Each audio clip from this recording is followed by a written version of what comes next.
Hello, good evening. Welcome to this Medicine for Members meeting at Royal Free London. Thank you for coming on a damp evening. I'm glad to see so many of you. I'm Sue Cullinan. I'm a public governor elected by you to represent your interests. We have two other governors here this evening, Maury and Francis. If you wouldn't mind just showing yourselves. Is Francis here too? Francis Blunden? Okay, so Maury and I are your point people for later if you'd like to ask us any questions about membership. And if any of you aren't yet members, please do know that there are forms here that you can take away or fill in. It's really worth joining to hear the kinds of speakers that we're going to hear this evening. Just quick mention, safety. Exits are there and there. We're not planning on any fire alarms, but just in case there's anything untoward, those are the exits to the room. I'd also like to just warn you that the event is being filmed. No, it's not a warning. It's so that if you need to watch it on the website, you can do that in a couple of weeks' time. It'll be on the Trust website, which is accessible through the Royal Free URL. And we're always extremely lucky to have such high-caliber speakers at our events, but tonight we have someone really exceptional. So I'd like to introduce to you Professor Mohammed Keshtgar, a consultant surgical oncologist at this hospital, also at the Whittington and University College hospitals. Prof. Keshtgar is a leading academic and a supervisor of students at UCH, and he's internationally renowned for his work in the fields of keyhole breast surgery and light or phototherapy, which is still being developed. Some of you will even know him or his colleagues from the brilliant department here at the Royal Free, and you may even know that Prof. Keshtgar and a team of nutritionists have produced a cookbook. I think you couldn't miss it on your way in here today. All the delicious smoothies, which we tried. And these are the book especially designed for people living with breast cancer tonight. But the advice which he'll be giving us tonight, I think applies generally to living a healthy lifestyle, and I'm sure we'll all benefit from his information.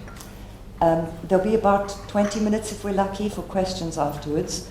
If you do want to ask a question, please speak clearly and loudly, which I hope I've been able to do, so that everyone can hear you, and keep it short so that the Prof can speak to as many of you as possible. So thank you very much, Professor Mohammed Keshtgar. Thank you. Okay, I think we are all set to go, and it's a privilege for me to be here this evening, and usually preparing talks for members of public is the most challenging part of my life, actually. The easiest part is actually prepare presentations for academics and colleagues and things. So forgive me if I use some jargons. I have tried my very best to keep it very simple and straightforward. And the topic of this evening is role of diet and lifestyle in breast cancer. I'm just going to start my presentations with giving you a little bit of a statistics, and the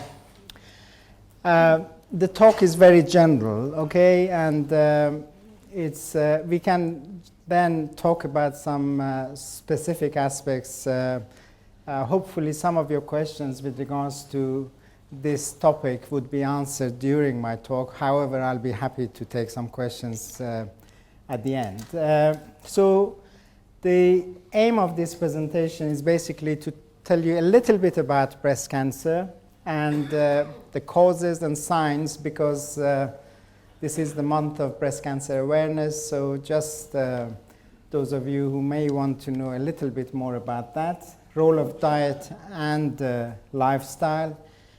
As much as I can tell you, there are some practical tips based on scientific evidence.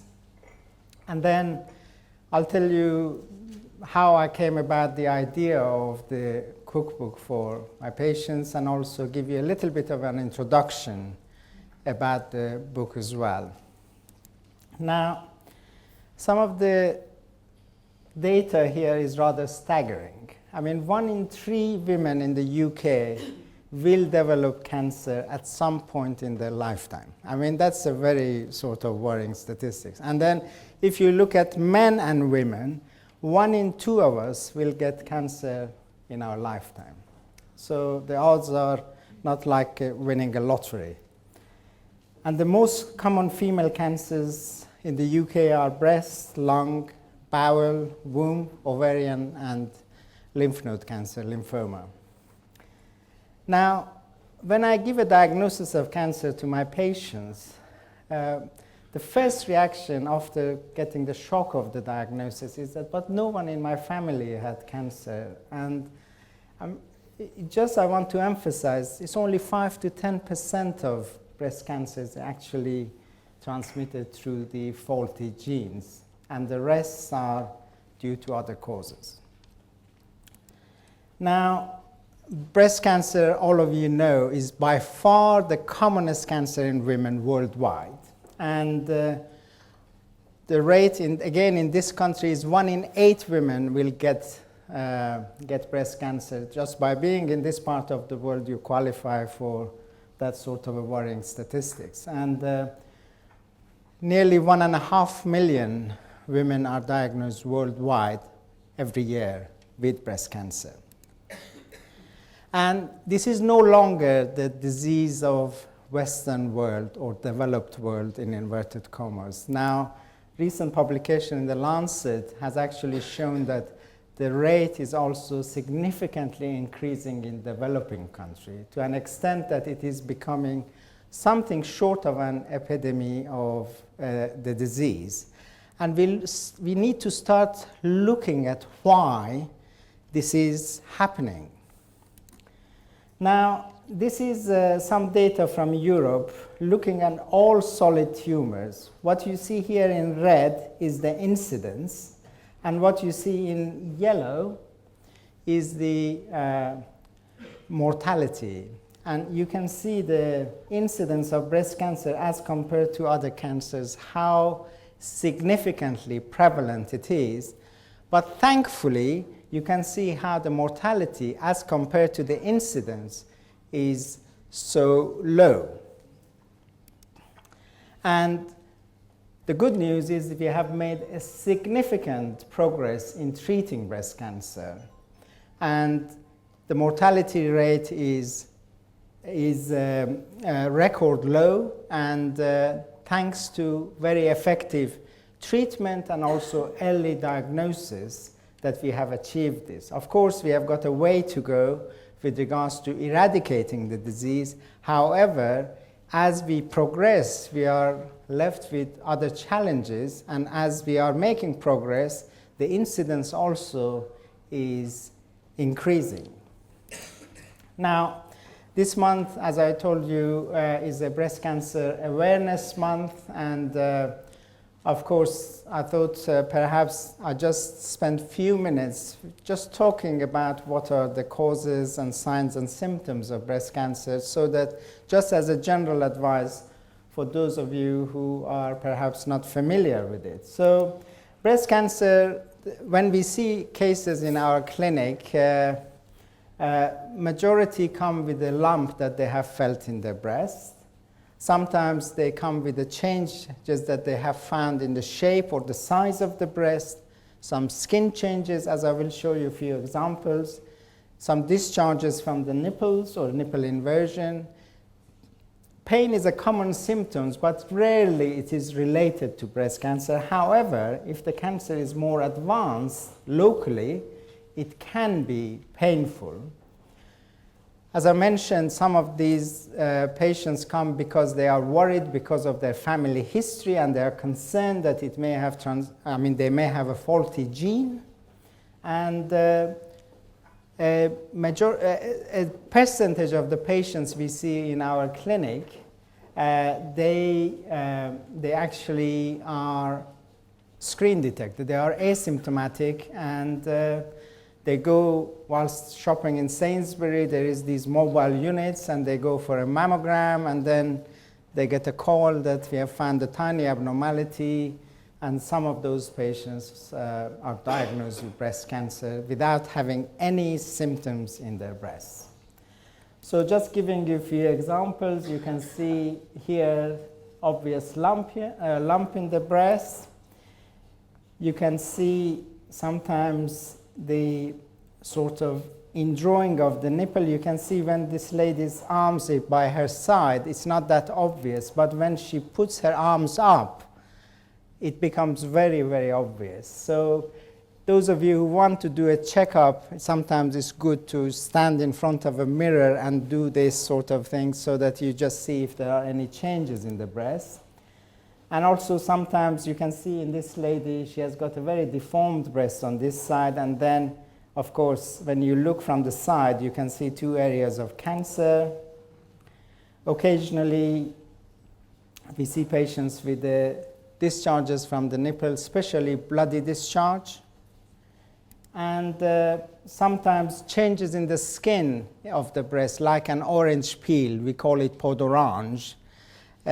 So that could be a sign of disease in the breast, and sometimes a dimpling of the skin. As you can see, this is a male patient, so it is also possible for men to get breast cancer, although for every 150 women we see with breast cancer, we see 1 man.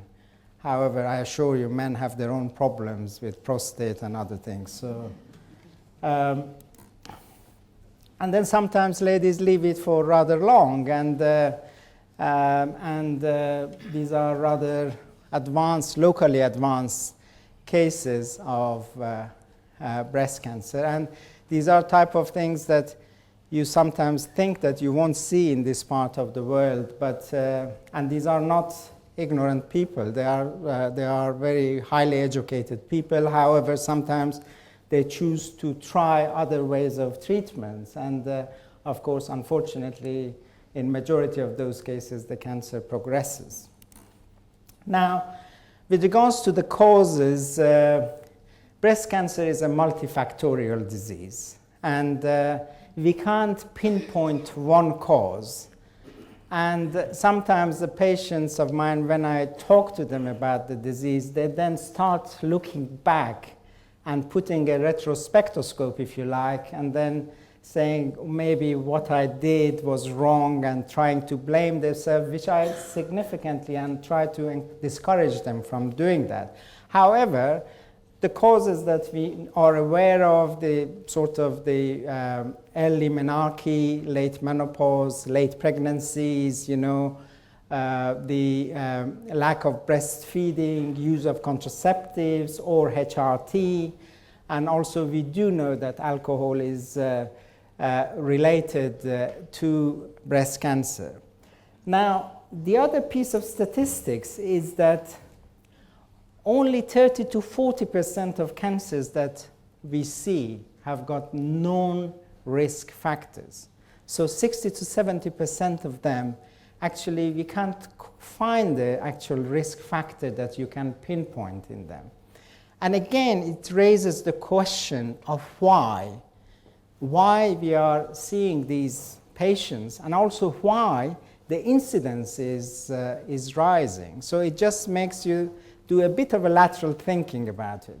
And now, approximately 30% of cancers and their sequelae are influenced by 5 behavioral risk factors. This is from the World Cancer Research Funds. And these 5, then 30% is not a small percentage. And these are including dietary intake, high body mass index, that's a scientific word for being overweight or being obese, low fruit and vegetable intake, lack of physical activity, and use of tobacco and alcohol. So you can see that quite a high chunk of the percentage, and we are talking about all cancers here, is caused by these, is thought to be caused by these behavioral risks. And now looking at geographical differences in breast cancer, we can see that there are, for example, comparing Northern Europe with sort of Eastern Asian countries. In Northern Europe, the incidence of breast cancer is over 3 to 4 times higher than the sort of Eastern Asian countries, those who are on what we call Mediterranean diet. So park that aside, and then these people, when they migrate to a high incident country like United States, for example, after 2 to 3 generations, their incidence of breast cancer becomes similar to the native countries. So what does this tell us? This tells us that effect of environment, lifestyle, perhaps diet as well, these are significant factors. Otherwise, there is no reason why these migrants from a low incident countries go to the high incident country, and then their incidence, and these are all proven epidemiological data, basically. So there is indirect evidence that lifestyle, diet, and environment actually are significant factors in the causation and development of cancer. Now, another piece of data is that 1 in 3 cancers can be prevented. That is, for every 100 women, 33 of them actually can be prevented by simple lifestyle changes. And again, that's quite an interesting statistics. And this is the slide recommendation from the World Cancer Research Fund, which oversees and produces all the scientific evidence with regards to the role of diet, lifestyle, and environment in development of cancer. And basically, their recommendation is by observing, by sort of looking at 3 very important elements of body weight, physical activity, and diet, 1/3 of common cancers can be prevented.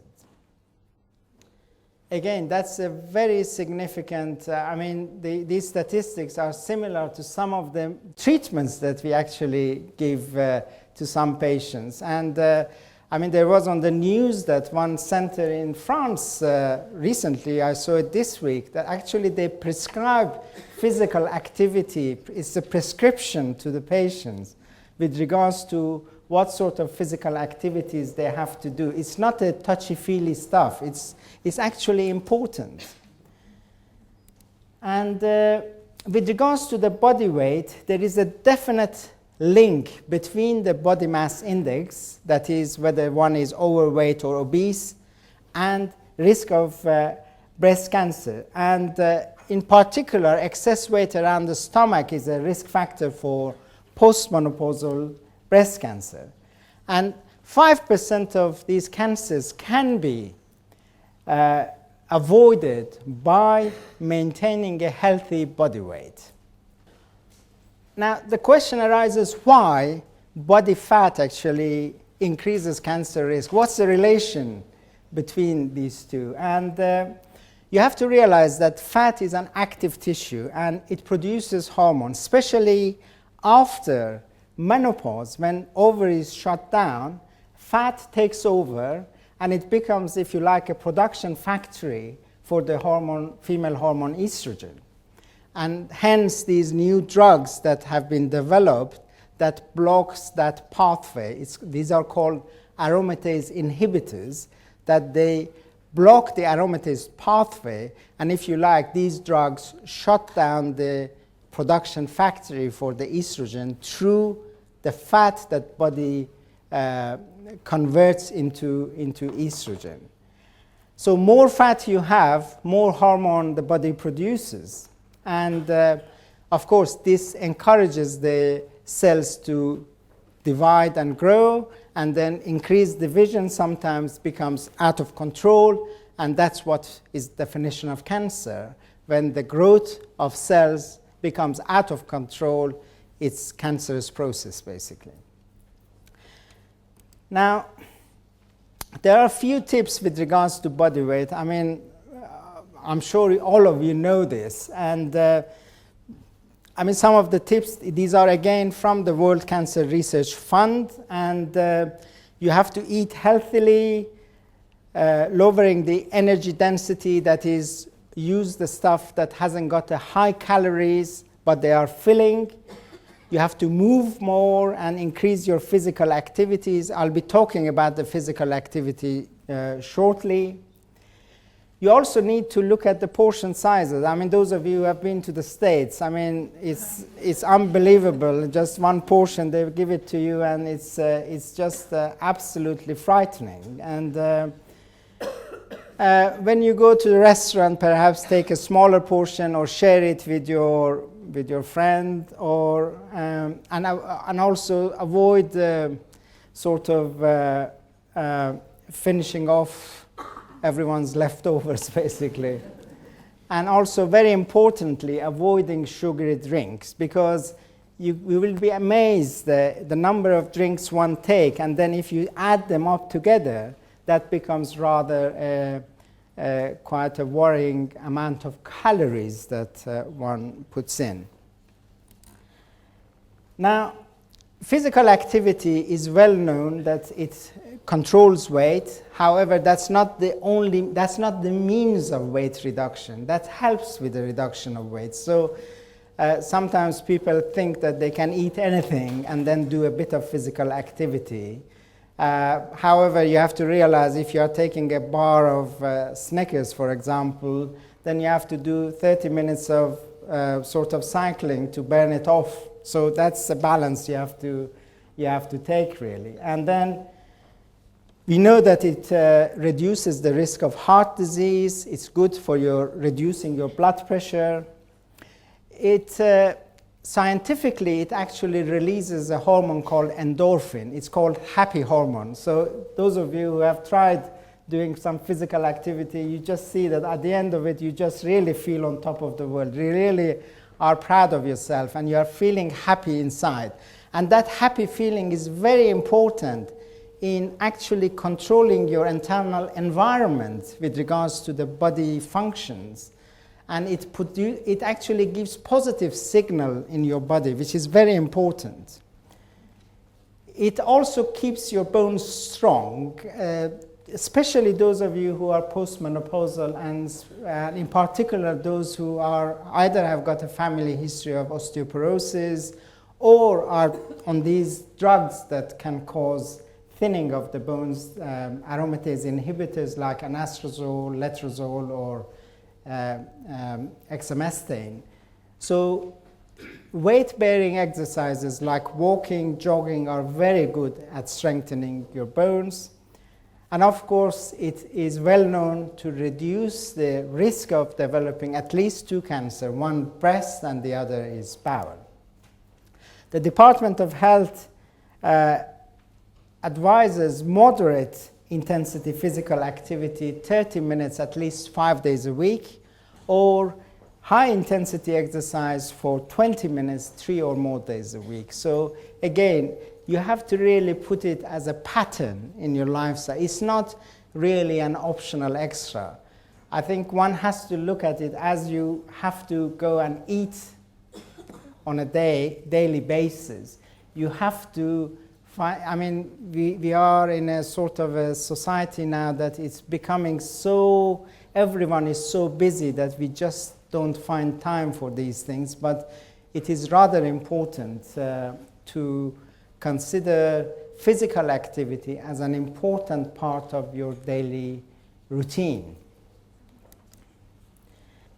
How does being active decreases the cancer risk? Again, you just asked the question, how activity can reduce the cancer risk. Firstly, we know that it reduces your body mass index because you are burning off the calories and you are burning off fat. It also strengthens and improves your immune system. And it lowers the insulin resistance, and lowering insulin resistance is another important factor in preventing cancer, and also in cancers like bowel cancer, because it improves the motility of the bowel. If there are any carcinogens in the food, because the transit is quite fast, it limits the contact of these carcinogens with the bowel flora.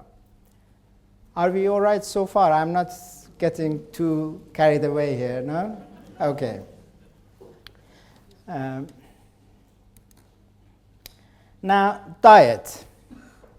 I'm sure you have heard of an old saying that we are what we eat. And we also know that around 9% of cancers may be prevented by changing the diet as well. And I'll now concentrate a few minutes on the role of diet, and also some sort of try to elaborate on some of the, clarify some sort of misunderstanding, and also some myths in the sort of in the aspects of diet. You have to also realize performing any studies, any scientific studies in diet is so difficult. You may find that you are looking at one element, you want to do a literature search, you see totally opposite research coming up to the totally sort of opposing conclusions. And the reason for that is that with diet there are so many confounding factors. So you have to take into consideration so many other things beside the diet itself. And also most of these studies are done either retrospectively, so people have to remember what diet they had taken for the past week. I certainly can't remember what I had lunch yesterday. However, they have to also, or they have to do it prospectively. However, with the sort of a busy time schedules that people have, it's very difficult to take an accurate measures. And there are, as I say, there are so many other factors that can influence and interfere with the results. And also, World Cancer Research Fund has looked at all the trials that have been performed in the diet. And majority of these, it's so difficult to actually design the trial in such a way that it is scientifically acceptable and can pass the scrutiny of science. So we have to take a bit of that with a pinch of salt, basically, although salt is not too good for you either. Okay. I don't know whether you saw this report in Telegraph. It was in September, that diet is now number one factor driving poor health in the UK, and it is even ahead of smoking. And it is rather, I mean, when I saw this, this was after we were about to launch the book. I said, thanks God, I have published 5 books, and to be honest, I'm proud of this latest one, because if anything, if it helped few ladies to actually benefit from it, it gives me a lot more satisfaction than anything in the world. So, I mean, and this research not only was concentrating on sort of, this country is, as you know, the national diet is fish and chips. And so that's not good for you. That's just to make it absolutely clear. And also use of alcohol, because alcohol, we'll talk about alcohol as well. And not only it is the cause of cancer, but also it is cause of quite significant liver disease. We have got one of the largest liver units in Europe here, in this hospital. And I can tell you for sure the number of cases that we see with liver failure associated with alcohol. And also, again, there was a major headline news couple of months ago with regards to a staggering number of type 2 diabetes, which is again related to high body weight and obesity, which is a major health risk worldwide, and especially in the UK. This is a statement from Simon Stevens, who is head of the NHS. Cutting down on junk food diet, cigarette and booze could make Britain one of the healthiest places to live in the world. So we all live in hope. Now, with regards to alcohol, it is not only related to increasing the risk of breast cancer for ordinary members of public, but also it increases risk of breast cancer recurrence. So the risk is also dose related. However, you may hate me for this because lots of patients don't like when I talk about alcohol. And however, it's 22% of breast cancer could be prevented by not drinking. We do know that alcohol has a positive impact on cardiovascular system. So, I mean, the usual advice is that if you want to enjoy your wine with the meal, just taking a glass of wine is acceptable for those who haven't got breast cancer. And for those who have breast cancer, my recommendation is usually try to avoid taking alcohol, because as Tesco says, every little helps.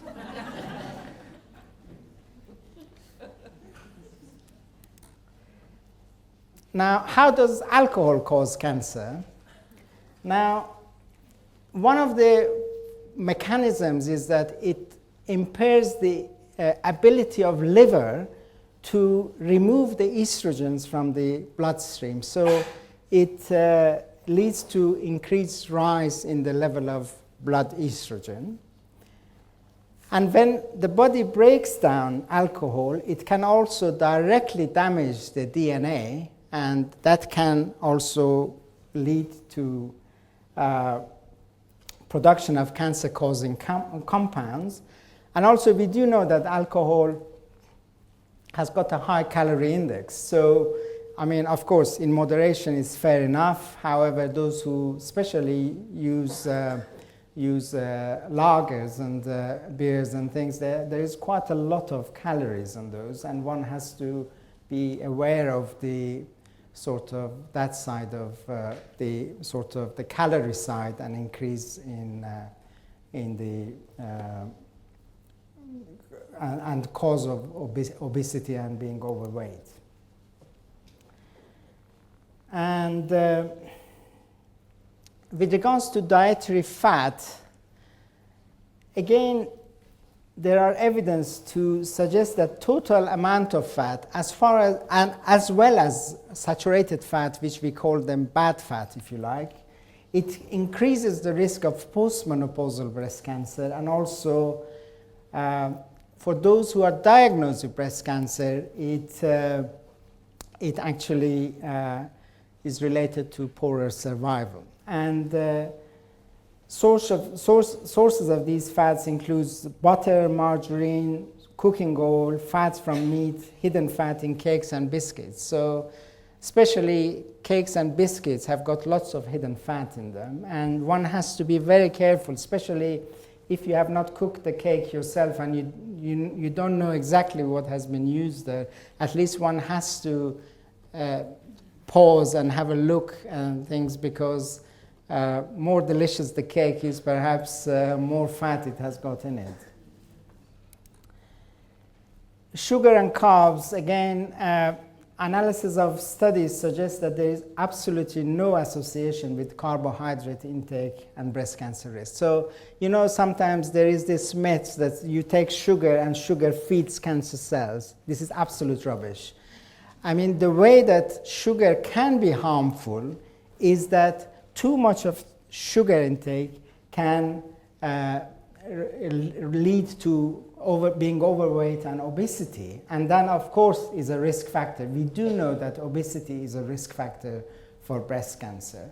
So, and as you have heard again recently, as of yesterday, there was this talk about putting a sugar tax as well to curb the amount of sugar that is utilized. And so one is always in this dilemma of whether to look this way or that way. And you can see which way this lady is looking at. Okay, what about meat and poultry? Again, that's a very, very good source of proteins. And again, some of my patients, as soon as they are diagnosed with breast cancer, they stop taking meat. And this is at the time that they are undergoing surgery, they are going to have chemotherapy. That's the time that your body needs protein to repair the damage that we have done and all the rest of it. And suddenly they say, meat is no good for you, I've stopped taking meat altogether. And as far as the meat is non-processed, we really advise against processed meat. And of course, you can enjoy taking white meat, like fish sources are fantastic sources of protein, as well as omega and vitamins, and all of these are good for you. However, as far as red meat is concerned, it is still okay to take red meat. However, you need to choose the leaner cut and trim off the excess fat, and aim to keep your intake of red meat to maximum 70 to 90 grams a day. So really, it should really not be off your menu, but one has to just take it sensibly and in moderation, because at the end of the day, these are all complements, and provided you are not vegetarian. Of course, if you are vegetarian, then there are vegetarian substitutes for proteins as well. And there is another invariably, every lady who gets diagnosed with breast cancer, they stop taking dairy products and milk, and it's like a knee-jerk reaction. And however, looking at all the world literature on dairy and milk products, there is no evidence that. Okay, I'm just talking about studies before, and as I say, there are studies, I can tell you studies that have come that actually dairy can protect against breast cancer in premenopausal women. So, as I say, we have got scientists here, we can argue all evening about this, because, as I say, and I put a disclaimer before I started even talking about the diet, that you will see studies with completely opposing views. Those who think that dairy is causing breast cancer, of course, there are a few stories behind it. Perhaps I'll go into it. One is the fact that people, for example, in the Mediterranean diet, people from China, and where the incidence relatively is less here as compared to this part of the world, their intake of milk is lower. However, there are so many other factors, including the diets that they take that I will talk about, and also the fact that majority of people there, they are not overweight, and with so many other environmental causes.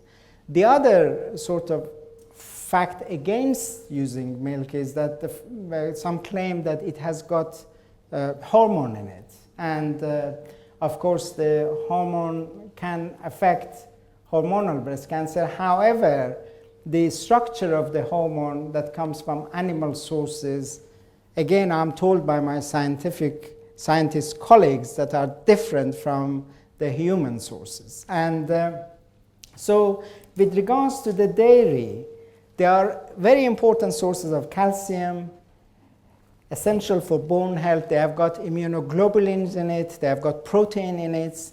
And one of the issues with milk is that if you take the sort of a full-fat milk without using a skimmed or semi-skimmed one, there is lots of fat and calories in it. So what we advise is you can use dairy again in moderation and dairy products. However, go for a skimmed or semi-skimmed version of that. So, and we can talk about today's, I'm not trying to avoid the sort of the statement, but we can talk about it after I finish my presentation. Now, the other element that is very important, and it links very well with what I just mentioned about Mediterranean diet, is use of phytoestrogen. Phyto means something which has come from plant, and estrogen, of course, is estrogen. And there are food products that are rich in phytoestrogen. These are structurally, they resemble like human estrogen. However, they don't have any estrogenic or hormonal effect. So what they do, just to put it in the simplest term, is that they go and block those estrogen receptors on the cells and avoid the body's endogenous estrogen to have an effect, hormonal effect on the cells, basically. So strictly speaking, they are very good and protective against breast cancer. And these are sort of sources like dry soya beans, tofu, soya milk, etc., etc. So in beans and pulses basically are rich in phytoestrogens. And there are suggestions and lots of studies, as I will talk about, that recommends and actually suggests that taking phytoestrogens is good for you. However, again, if you look at the evidence, look at all the research, some of them are non-conclusive, some of them are very conclusive. Now, one of the largest studies in this country, which is called the DietCompLyf Study, 55 centers nationwide, 3,000 patients who are diagnosed with breast cancer, and in a prospective way, they have been collecting data entry. I've been privileged to work with Dr. Miriam Dueck, who actually is in the audience, from University of Westminster. She is the chief investigator of this very important study. And also, I was privileged that both Miriam and Claire actually agreed to be the co-author in the cookbook as well. So they helped me with the sort of scientific side of things and nutritional side of things as well. And as you can see, these are authorities that have been involved in the DietCompLyf Study started, was it 10 years? 10 years ago. And again, I've been actually honored to be involved in this study, and also Miriam and I supervised the PhD student on the role of diet and some aspects of phytoestrogens. Now the aim is to recruit, they have recruited 3,000 women with primary breast cancer, and they want to investigate the diet and lifestyle factors that may influence survival. The NIHR, which is a body here that supports research, is already supporting it, and women are followed up with 5 years with giving some blood samples, urine samples, and also having a food frequency questionnaires. And so there are quite a lot of prospective, very important data that will be announced soon. And it is an ongoing trial that we are trying to close the gap and provide the scientific evidence as well. And then it's looking also in the effect of phytoestrogen, influence of lifestyles, and then dietary patterns that have a positive effect on the survival, and also influence of dietary supplements. So just to give you an example, during the process of supervision of the PhD student, we realized that as soon as ladies are diagnosed with breast cancer, there is a significant change in their dietary habit. Not only that, but this use of supplements just shoots up significantly. And this is within months of the diagnosis. And again, there is a message for us as clinicians and specialists that we have to take advantage of this situation and guide our patients with regards to what to advise them to help themselves.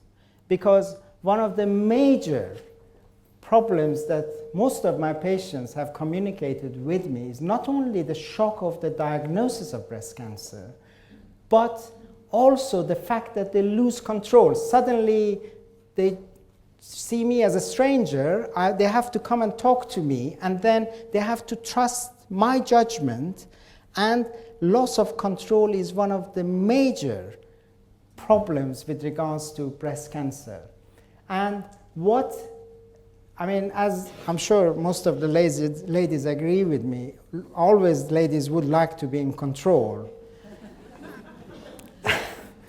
And losing control is a major issue. And if we do something that they can regain that control and they see that they are doing something to help themselves, and if you like, clinician and patients work together in harmony to try and defeat the disease, it would be absolutely ideal. Now, recently, World Cancer Research Fund also produced some data with regards to breast cancer. I don't like to use the word breast cancer survivor. I always like to use the word living beyond breast cancer, because the diagnosis and treatment has been a chapter in in my patient's life, basically. But that chapter is something in the past, and one has to look into future. So, I have seen lots of patients, lots of examples that actually diagnosis of breast cancer have transformed ladies' life for the better.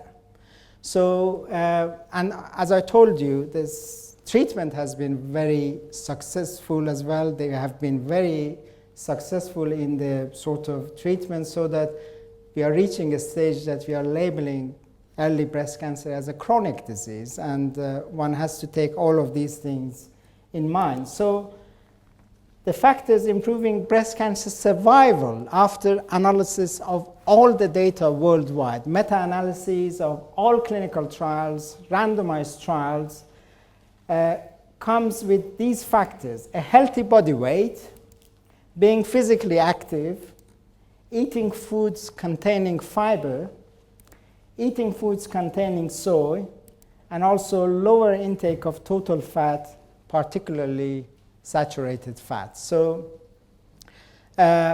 these are proven factors looking at all the world literature that can help ladies who are diagnosed with breast cancer to help themselves to do their bit, if you like, with regards to improving their survival.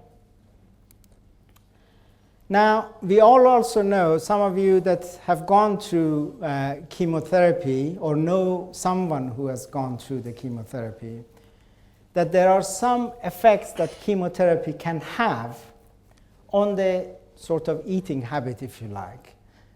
Some people, because of the side effects of chemotherapy, not everyone will of course, I don't want to frighten people, not everyone will sort of suffer the side effects of chemotherapy. However, some people just get a blunt appetite because of the effect of chemotherapy on taste buds. You know, chemotherapy is not very selective.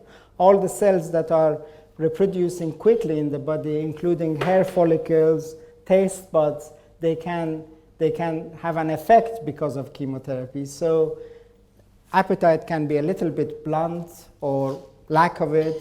Nausea and vomiting because of the side effect of the drug, soreness of the mouth, ulceration, discomfort on swallowing, again because of the same sort of the process that can happen, and diarrhea or constipation because of the effect of chemotherapy on bowel flora, again, which is a very highly reproducing cells. And on the sort of contrary to the belief that most of the people who are on chemotherapy actually tend to put on weight.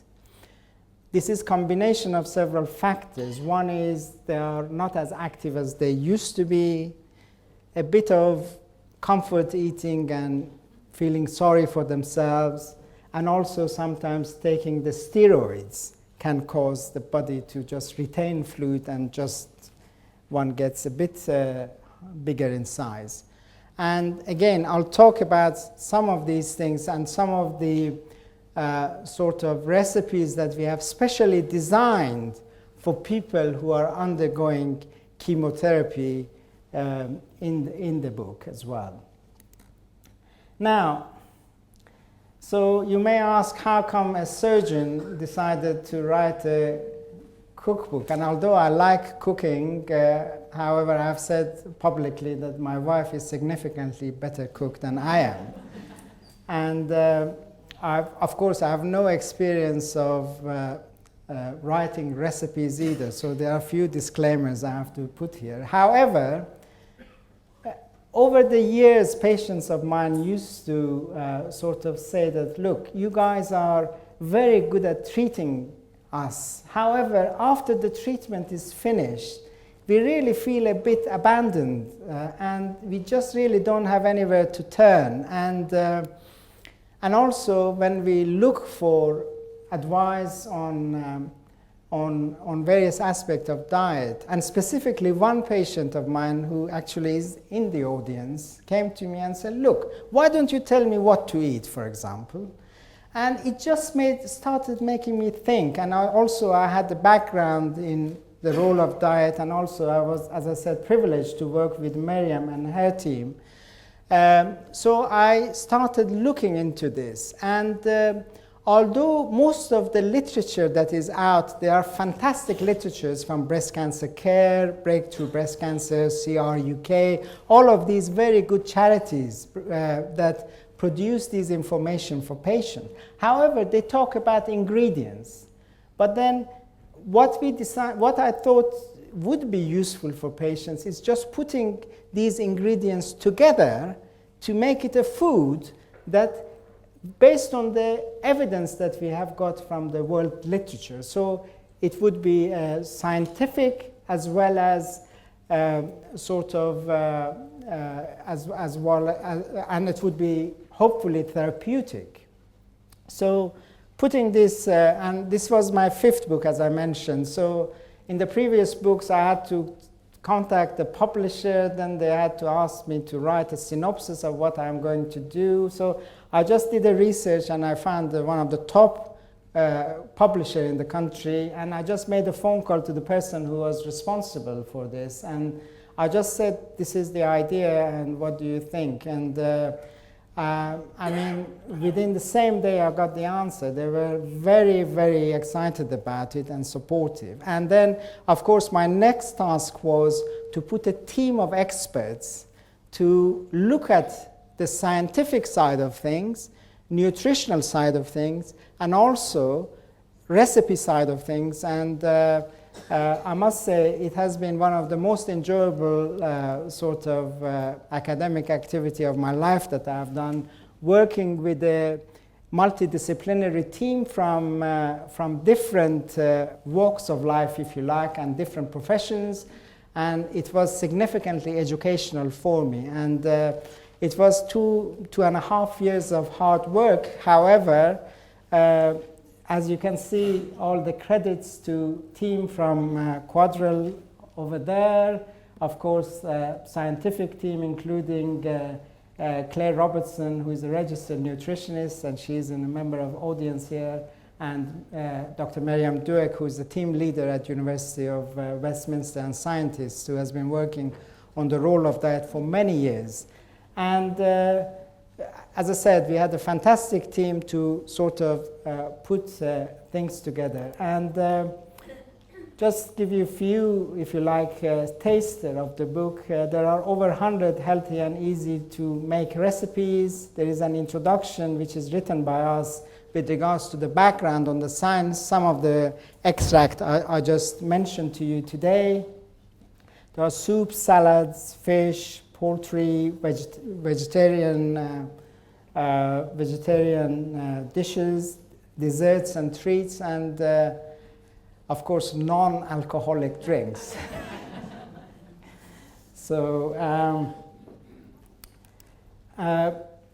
then we have got a section advising those who, and this is not designed for breast cancer survivors or breast cancer, those who are living beyond breast cancer. This is designed for anyone who would like to do their part in preventing or reducing the risk of breast cancer due to dietary causes. This is not going to, you shouldn't really think that following the book then you are just immune from getting cancer. However, this will go a long way with regards, as far as the evidence we can gather, to actually help people either to sort of prevent or reduce the risk of developing breast cancer, those who are living beyond cancer, to actually help themselves as well with regards to the diet, and also those who are undergoing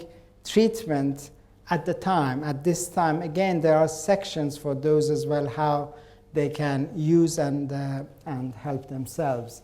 So fruits and vegetables, tomatoes, cruciferous vegetables, dark green leafy veg, all of these whole grain, starchy staples, and beans and pulses, omegas, and all of these we have mentioned with regards to the sort of foods to eat more of. Food to eat in moderation are, again, I mentioned to you, red meat, dairy products, and we tend not to label any food as a bad food, because one needs to look at the value of the food, make sure, as I will talk later, it is a balanced diet. However, as long as it is taken in a sensible way, then it's okay. And then, of course, the foods to be cautious of, as I mentioned, alcohol is definitely one of them, the saturated fatty acids, sweets for the reason that I mentioned, and processed meats is definitely something that we try to discourage our patients from taking. Now, then we have got sections on soups, and then you have got, I'm just giving a few examples of spreads, and then basically one of the things I actually learned during the process is to actually pronounce this as quinoa, not so that was very educational for me. However, you can see for each of these ingredients, we have said what are the sort of evidence towards them, and putting all these ingredients together. And again, I'm grateful to Emily with regards to actually doing the writing the recipes and putting all these ingredients. It was a tremendous task of putting all of these and making them into recipes. We have got, as I say, soups, main courses, and also treats and desserts and things. And some of the things with regards to advising, with regards to people who are on treatments, for example, these sort of treats are fantastic for them because they are cold, their calorie level is low, they are quite soothing, and all of these are taken into consideration. Now, I was also delighted that Roel Free, who has been actually in the forefront of the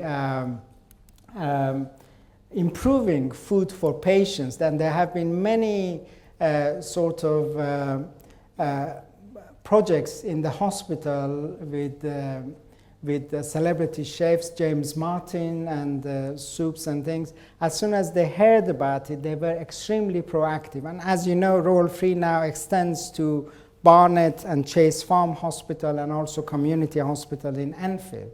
So they really took this at its stride, and they decided that for the whole month of October, they are going to put a recipe from each section, soup, salad, and main courses, every day in the hospital canteens in all these sites, and basically for patients and for doctors and for visitors, anyone who, all the healthcare professionals that work in the hospital. And I must say, it has been a significant hit. Sometimes I go at just 12:30, 1:45, and they tell me it's all sold out, which is a good feeling. And then they say, everyone sees me and say, I tried your recipe. I said, I'm not virus. Okay, but you can see that it has taken off, and I'm hoping, I'm not Jamie Oliver, however, I'm hoping that this would be a beginning of actually rethink of food in the National Health Service, because these are the most, if you like, suitable patients and most deserving people to actually get the best possible nutrition. And I mean, we are lucky in this hospital, they take it extremely seriously, but I am aware that in some places it may not be the case. And this was a very touching WhatsApp message. A patient of mine gave me permission to use it. She actually sent it to me at 7 in the morning. And she couldn't wait to tell me how. He said, I thought you would like a pic of Mexican egg my littlest has been cooking from the cookbook.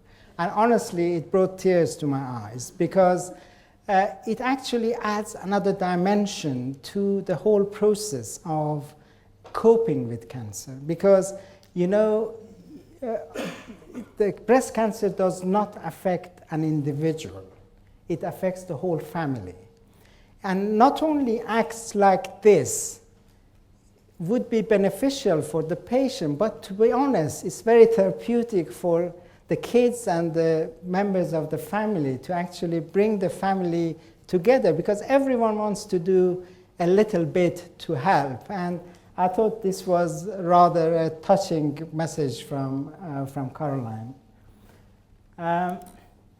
Now, you'll be glad to know I'm getting to the end. So you have to balance your diet. And what we mean by balancing your diet, so try to make sure that you have got two-thirds of the diet from vegetable, whole grain, and pulses, okay? And then a 1/3 or less should be from animal sources. So if you try to do that, and also you will find yourself very soon that you actually change your appetite, and I'm following this as well. I mean, I've lost some weight, and so that's what we mean by balanced diet, and that's what we mean by no ingredient or no food is bad, as long as you make sure that you get the balance right. And you have to stay in shape. I mean, that's always a wish of everyone, most importantly ladies. And this is very important, not only to raise your own self-esteem, but also it positively helps you to fight the cancer, or to help you to avoid being one of those 1 in 3 individuals who get the cancer. You have to move more and exercise. It not only, as I say, reduces the cancer risk, but it reduces your level of estrogen, and also it releases the happy hormones that we always want to have in our body. And more importantly, you really need to enjoy your food. And you have to be sort of picky with regards to what you are going to eat. You have to shop wisely and take the time to prepare it, because again, time is of essence, and lots of us just don't bother with it. But you consider it as a part of therapy, and look at physical activity as a part of your daily routine. So if it becomes as a part of your daily routine, that's what you really want, and that's how you want to lead your life. Okay, I would really like to acknowledge all my patients for sort of being so supportive and also giving me ideas to actually do what I have done over 20 years that I have been involved in clinical research and academia in breast cancer. And with that note, I'd like to thank you for your attention.